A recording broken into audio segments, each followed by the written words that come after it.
பாக்யராஜ் அவர்கள் அவரோட சொத்துக்களை யார் பேர்ல எழுதி வச்சிருக்காரு அப்படிங்கிற தகவல் தான் சமீபத்தில் கிடைச்சிருக்கு. அதாவது அவரோட உயிரை யார் பேர்ல எழுதி வச்சிருக்காரு அப்படிங்கிறது, அந்த ஒரு விஷயத்தை பற்றி தான் இந்த ஒரு வீடியோவில் நம்ம பார்க்க போகிறோம். தமிழ் சினிமாவின் முக்கிய இயக்குனரான கே பாக்யராஜ் அவர்கள் மாரடைப்பால் இன்னைக்கு இறந்து போயிருக்காரு அப்படிங்கிற செய்தி வெளியாகி எல்லோருக்குமே மிக பெரும் அதிர்ச்சியை ஏற்படுத்தியிருக்கு.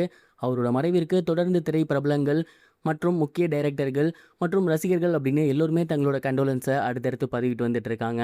மேலும் இந்த ஒரு டைமில் பாக்யராஜ் அவர்களோட சொத்து மதிப்பு எவ்வளவோ அண்ட் அவரு அந்த உயிலை யார் பேரில் எழுதி வச்சிருக்காரு, இந்த மாதிரியான விஷயங்கள்லாம் ரொம்பவே வைரலாக போய்கிட்டு இருக்கு.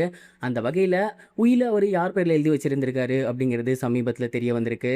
பாக்யராஜ் அவர்களுக்கு சென்னையில் சொந்தமாக ஒரு வீடு இருக்குது அண்ட் அது மட்டும் இல்லாமல் ஒரு சில இடங்கள் இருக்குது. இதை தாண்டி 60 கோடி ரூபாய் மதிப்புள்ள சொத்து வந்து அவருக்கு இருக்குது. அண்ட் இந்த சொத்துக்களை அவர் கிட்டத்தட்ட 4 பங்காக பிரிச்சிருக்காரு. அதில் ஒரு பங்கா சாந்தனு அவர்களோட பேரில் வந்து எழுதி வச்சிருந்திருக்காரு அண்ட் இன்னொரு பங்கை அவரோட மனைவி இருக்காங்க இல்லையா, அவங்களுக்கு எழுதி வச்சிருந்திருக்காரு. அண்ட் மூணாவதாக ஒரு பங்கை வந்து பிறக்க போகும் வாரிசு எழுதி வச்சிருக்காரு. சாந்தனு அவர்களுக்கு இப்போ வரைக்கும் பையன் இல்லை அண்ட் அந்த ஒரு காரணத்தினால கண்டிப்பாக இதுக்கப்புறம் வரப்போகிற அவரோட பேரனோ பேத்தியோ அவங்களுக்கு ஒரு பங்கு இருக்கணும் அப்படிங்கிறத ரொம்பவே ஷோராக எழுதி வச்சிருந்திருக்காரு.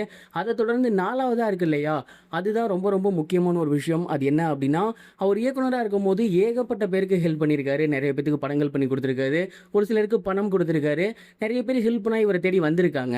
அப்படி வரவங்களுக்கு பாக்யராஜ் அவர்கள் எப்போதுமே ஏதாவது ஒரு ஹெல்ப் பண்ணுவார். அவரால் முடிஞ்ச அமௌண்ட்டை வந்து கொடுப்பாரு. ஸோ அவர் வந்து இதை தான் அவங்க வீட்டில் இருக்கவங்கள்ட்ட சொல்லியிருக்காரு. அதாவது நம்ம வீட்டை தேடி யாராவது வராங்க, இல்லை என்ன பார்க்கணும் வராங்க, ஒரு ஹெல்ப்புக்காக வராங்க அப்படின்னா கண்டிப்பாக அவங்கள வெறுங்கையோடு அனுப்பிடாதீங்க. அவங்களுக்கு சாப்பாடு கொடுத்து அவங்களுக்கு என்ன வேணும்னு கேட்டு உங்களால் முடிஞ்ச ஹெல்ப்பை பண்ணுங்க அப்படிங்கிற மாதிரி எப்போதுமே சொல்லுவார்.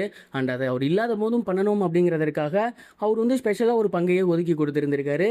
இப்படி 4 பங்கா அவரோட சொத்துக்களை உயில எழுதி வச்சிருந்திருக்காரு அப்படிங்கிற தகவல் தான் சமீபத்தில் கிடைச்சிருக்கு. இந்த ஒரு நியூஸ் இப்போ சோசியல் மீடியாவில் ரொம்பவே வைரலாக போய்கிட்டு இருக்கு. நீங்கள் இதை பற்றி என்ன நினைக்கிறீங்க? கமெண்ட் பாக்ஸில் மறக்காமல் ஷேர் பண்ணுங்க. இது ஒரு புறம் இருக்க, மூத்த நடிகரான சிவகுமார் அவர்கள் தன்னோட கடைசி மரியாதையை செலுத்துறதுக்காக பாக்யராஜ் அவர்களை காண வந்திருந்தாரு. அண்ட் பாக்யராஜ் அவர்களுக்கு மாலை போட்டுவிட்டு வெளியே வந்து அவர் என்ன சொல்லியிருந்தாரு அப்படின்னா, உண்மையிலேயே இந்த ஒரு செய்தியை காலையில் பார்த்தப்ப அது பொய்யா இருக்கணும் அப்படின்னு தான் நான் கடவுள்கிட்ட வேண்டிக்கிட்டேன். அண்ட் உண்மை அப்படின்னு தெரிஞ்ச உடனேயே என்னோட நெஞ்சு பதப்பதச்சிருச்சு அப்படின்னு தான் சொல்லணும். என்னை விட கிட்டத்தட்ட ஒரு 12 வயசு சின்ன பையன், அவருக்கு இந்த மாதிரி ஆகிருச்சு அப்படிங்கும் போது உண்மையிலே என்னால் நம்ப முடியல அப்படின்னு தான் சொல்லணும். தமிழ் சினிமாவுக்கு நிறைய நல்ல படைப்புகளை கொடுத்துருக்காரு and king of screenplay அப்படின்னு மக்கள் மத்தியில் பேர் வாங்கியிருந்தாரு. எம்ஜிஆர் சாரே கலை உலக வாரிசுன்னு அனௌன்ஸ் பண்ணுற அளவுக்கு அவருடைய ஆளுமை எந்த அளவுக்கு தமிழ் சினிமாவில் இருந்துச்சு அப்படிங்கிறத நான் சொல்லி தான் தெரியணும் அப்படிங்கிறது உங்களுக்கு இல்லை. ரொம்ப நல்ல மனிதர், ரொம்ப நல்ல இயக்குனர். அவரை இன்னைக்கு கலை உலகம் இழந்திருக்கு அப்படின்னு தான் சொல்லணும். கண்டிப்பாக அவரோட ஆத்மா சாந்தி அடைய நான் இறைவனை பிரார்த்திக்கிறேன் அப்படிங்கிற மாதிரி ரொம்பவே எமோஷனலாக சிவகுமார் சார் பேசியிருந்தாங்க. அண்ட் இன்னும் நிறைய பிரபலங்கள் பாக்யராஜ் சார் குறித்து நிறைய விஷயங்கள் ஷேர் பண்ணியிருக்காங்க. அது எல்லாமே இப்போ சோசியல் மீடியாவில் ரொம்பவே வைரலாக போய்கிட்டு இருக்கு. இது வரைக்கும் கனெக்டிங் டிவிக்கு சப்ஸ்கிரைப் பண்ணனா மறக்காமல் சப்ஸ்கிரைப் பண்ணிக்கங்க. உடனடி அப்டேட்ஸ் பெறுவதற்கு நோட்டிஃபிகேஷன் பெல்லையும் கிளிக் பண்ணிக்கங்க.